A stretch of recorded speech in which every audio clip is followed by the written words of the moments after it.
ظہیر الاسلام صاحب کی سٹیٹمنٹ آپ نے سنی، اور میاں صاحب تو 4 سال پہلے کہہ چکے ہیں ان کے کردار پر سیاسی کردار انہوں نے جو ادا کیا تھا، اب تو وہ کہہ رہے ہیں کہ جی ہم نے تیسری فورس کو الاؤ کیا تھا کہ وہ ڈیلیور کر سکیں اور کینڈیڈیٹ کو نہیں دیکھنا اور ووٹ دینا ہے. تو اب تو تقریباً بہت ساری چیزیں پروو ہو رہی ہیں. اب آپ گورنمنٹ میں ہیں، کیا کریں گے؟ دیکھیں ظہیر الاسلام صاحب کے بارے میں صرف آج ہی یہ چیز نہیں، جب وہ خود مائک پکڑ کر ایک سیاسی مہم چلا رہے ہیں، آج ہی نہیں یہ چیزیں انفولڈ ہوئیں. یہ تمام چیزیں جو ہیں ان کے شواہد موجود تھے. اور جب جو پرائم منسٹر نواز شریف صاحب کی تقریر آپ نے ابھی چلائی ہے، اس کے اندر بڑا واضح طور پہ یہ پوری بات انہوں نے واضح طور پر بتا دی تھی.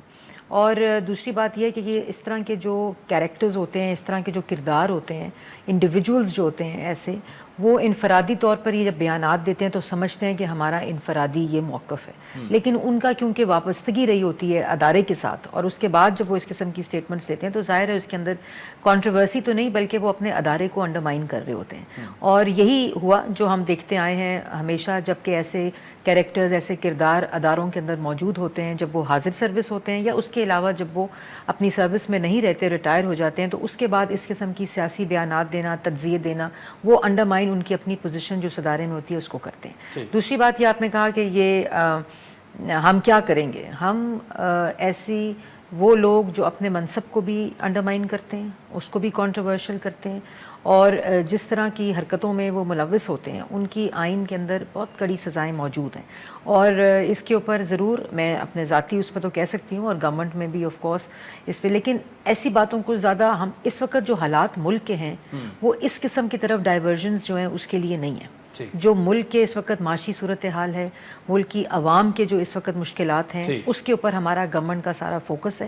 اور یہی وہ وجوہات ہیں کہ جس کی وجہ سے ایسے کیریکٹرز جو ہیں وہ کبھی وہاں سے چیخیں مار رہے ہوتے ہیں، کبھی کہیں اور سے چیخیں مار رہے ہوتے ہیں، اور اس میں عمران خان صاحب بھی، میں اس کو بھی شامل کر رہی ہوں. یعنی کسی قسم کی کارروائی کا فی الحال گورنمنٹ کا ارادہ نہیں ہے؟ نہیں، اگر ہوا تو ہمارے لائرز بھی ہیں، ہماری لیگل ٹیم بھی ہے، ہماری لا منسٹری بھی ہے، اور وہ تمام لوگ مشاورت کے ساتھ یہ کام کریں گے. ابھی کوئی فیصلہ نہیں؟ ابھی کوئی فیصلہ نہیں. ٹھیک. اچھا یہ بتائیں کہ آپ کی گورنمنٹ کو لے کر اکثر پی ٹی آئی ایک نیریٹو بنا رہی ہے کہ جی نومبر دسمبر میں آرمی چیف کی تعیناتی ہونی ہے، اسی لیے ان کو لایا گیا، اور obviously اب تو تعیناتی آپ نے کرنی ہے، اگر اگست نیکسٹ ایئر تک آپ نے گورنمنٹ بنانی ہے. تو ابھی تک کوئی اس پر مشاورت وغیرہ کچھ ایسا؟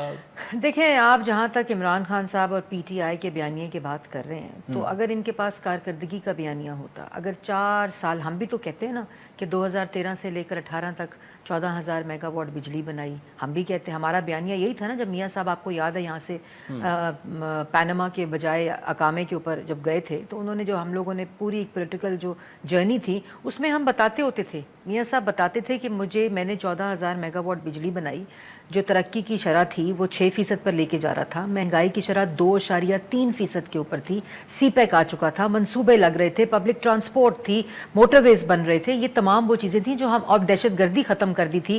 نیشنل ایکشن پلان جو تھا وہ امپلیمنٹیشن میں تھا، تمام صوبوں کی اکائیوں کے ساتھ مل کر جو دوسرے معاملات ہیں ان کے اوپر، جو دہشت گردی کے علاوہ نیشنل ایکشن پلان، ایپیکس کمیٹیاں سب اپنا کام کر رہی تھیں. یہ وہ تمام چیزیں تھیں جو ہم بیان کرتے تھے. اب یہ کیا بیان کریں کہ ہم نے معاشی تباہی کی، یہ بیان کریں کہ ہم نے 15% مہنگائی کی، یہ بیان کریں کہ ہم نے ترقی کی شرح پہلے منفی لے کر کے گئے، مائنس کر کے گئے، اور پھر 2018 میں جو ہم ترقی کی شرح چھوڑ کے گئے تھے اس سے بھی آج کم ہے.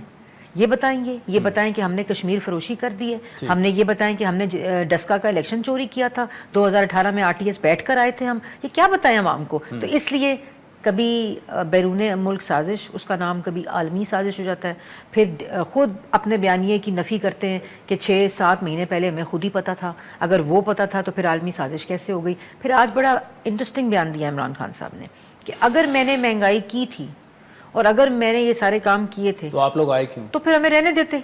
مطلب کہ جو مہنگائی کر رہا تھا، جو بے روزگاری کر رہا تھا، جو معاشی تباہی کر رہا تھا، جو فورن پالیسی تباہ کر رہا تھا، جو قومی سلامتی تباہ کر رہا تھا، اس بندے کو ملک کو تباہ کرنے کے لیے خدا نہ خواستہ رہنے دیتے. یہ ان کو پتہ ہونا چاہیے کہ جس وجوہات کی وجہ سے کہہ رہے ہیں کہ مجھے رہنے دیتے، ایک تو عوام اس کی متحمل نہیں ہو سکتی تھی، اور دوسری یہ بات تھی کہ انہی وجوہات کی وجہ سے یہ گھر گئے ہیں. چلیں وہ آرمی چیف کی تعیناتی کا سوال گول کر گئے ہیں. نہیں، میں کوئی آپ کا، میں نے کوئی سوال گول نہیں کرنا، اسی لیے میں نے سارے سوال، اور بریک بھی آپ نے اپنی مرضی سے لینی ہے. بس ٹھیک ہے، چلو بریک تو ویسے ہی ہم لیتے ہیں. بالکل. دیکھیں، یہ قبل از وقت سوال ہے، اور یہ ایک کولیشن گورنمنٹ اس وقت موجود ہے اور ابھی اس پہ مشاورت شروع نہیں ہوئی. جیسے ہی مشاورت ہوگی, جو آئینی طریقہ ہوگا, جو قانونی طریقہ ہے, اس کے مطابق کولیشن گورنمنٹ اس پہ فیصلہ کرے. اچھا, مجھے بڑا ایک اہم سوال کرنا ہے اور بریک پہ بھی جانا ہے, لیکن جو اس وقت اور میں لگ رہا ہے یہ ہے, لیکن عادل میں اس سے ریلیٹڈ ایک بات کر لوں تاکہ یہ سوال ختم ہو جائے, کہ جس وقت ڈی جی آئی کی فائل پڑی رہی عمران خان صاحب کے پاس,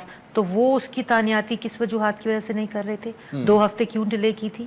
تو یہ باتیں جو ہوتی ہیں یہ آپ سیاسی بیانیے بنانے کے لیے کرتے رہیں اور تماشے لگائی رکھیں. کبھی 25 مئی میں آئیں تو سینٹورس سے بھاگ جائیں, لوگوں کو ڈی چوک کا اعلان کر کے چلے جائیں. سپریم کورٹ آپ کو H9 میں جلسے کا کہے تو جلسے کے بھی لوگ آپ کے ساتھ موجود نہ ہوں, اور پھر آپ اعلانات کرتے رہیں. پولیس والوں کے ٹیرس سے گولیاں مار کے ان کو شہید کرتے رہیں. 5 بچے ہیں اس پولیس کانسٹیبل کے, آج باپ کے بغیر ہیں.